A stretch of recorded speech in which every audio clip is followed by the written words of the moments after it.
ಇವತ್ತು ನಮ್ಮ KBGN meeting ಕೆಲವು ಅನೇಕ ಡಿಸಿಷನ್ಸ್ ಇತ್ತು. ಅದನ್ನೆಲ್ಲ ಇವತ್ತು ತೀರ್ಮಾನ ಮಾಡಿದ್ದೀವಿ.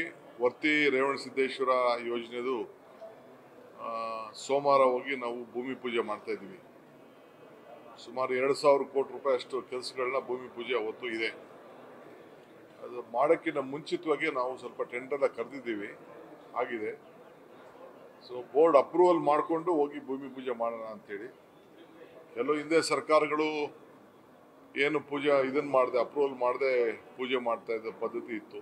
ನಾವು ಅದನ್ನು ಮಾಡೋದು ಬೇಡ ಅಂತೇಳಿ ಇವತ್ತು ಬೋರ್ಡ್ ಮೀಟಿಂಗ್ ಮಾಡಿ ಸೋಮವಾರ ಹೋಗ್ತಾ ಇದ್ದೀವಿ. ಕೃಷ್ಣಾ ವಾಟರ್ ಸಂಬಂಧಪಟ್ಟಂತೆ ಮತ್ತು ಡೈಲಿಗೆ ಹೋಗಿ ಬಂದ ಮೇಲೆ ಏನೇನು ನಮ್ಮ ಇರಿಗೇಷನ್ ಡಿಪಾರ್ಟ್ಮೆಂಟಲ್ಲಿ ಏನೇನು ಆಯಿತು ಅದನ್ನೆಲ್ಲ ಕಂಪ್ಲೀಟ್ ಚೀಫ್ ಮಿನಿಸ್ಟರ್ಗೆ ಬ್ರೀಫ್ ಮಾಡಿದೆ ನಾನು.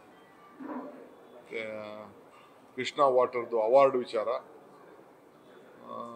ಎತ್ತಿನೊಳೆ ವಿಚಾರ,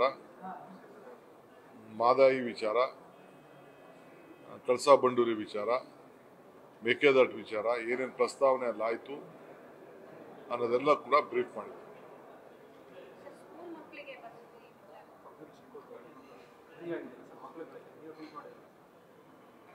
ಈಗ ಸದ್ಯಕ್ಕೆ ನಾನು ಡಿಬೇಟ್ ಮಾಡಲ್ಲ, ಏನು ಹೇಳಬೇಕು ಅದು ನಾನು ತಿಳಿಸಿದ್ದೀವಿ.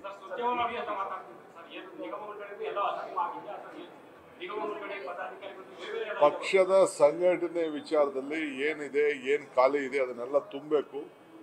ನೆಕ್ಸ್ಟ್ 10 days ಅಲ್ಲಿ ಅಂತ ತೀರ್ಮಾನ ಮಾಡಿದ್ವಿ. ತಿರ್ಗಿ 16ನೇ ತಾರೀಕು ಬರ್ತಾರೆ. ಇನ್ನು ಮಂತ್ರಿಗಳನ್ನೆಲ್ಲ ಕೂಡ ಅವ್ರು ಭೇಟಿ ಮಾಡ್ತಾರೆ, ಅವ್ರ ಕ್ಷೇತ್ರಗಳದ್ದು ತಗೊಳ್ತಾರೆ. ಆಮೇಲೆ ಪಕ್ಷದ ಕೆಲವು ಕಾರ್ಯಕರ್ತರಿದ್ದಾರೆ, ಅವ್ರಿಗೂ ಎಲ್ಲೆಲ್ಲ ಅಕಾಮಿಡೇಟ್ ಮಾಡಬೇಕಾಗ್ತದೆ ಅವೆಲ್ಲ ಕೆಲವೆಲ್ಲ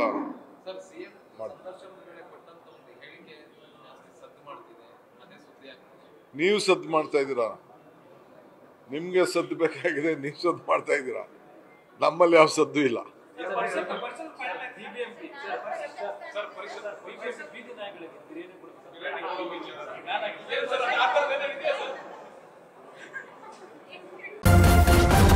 ನ್ಯೂಸ್ ಫಸ್ಟ್ ನಿರ್ಭೀತಿಯಿಂದ ನಿಮ್ಮ ಪರವಾಗಿ.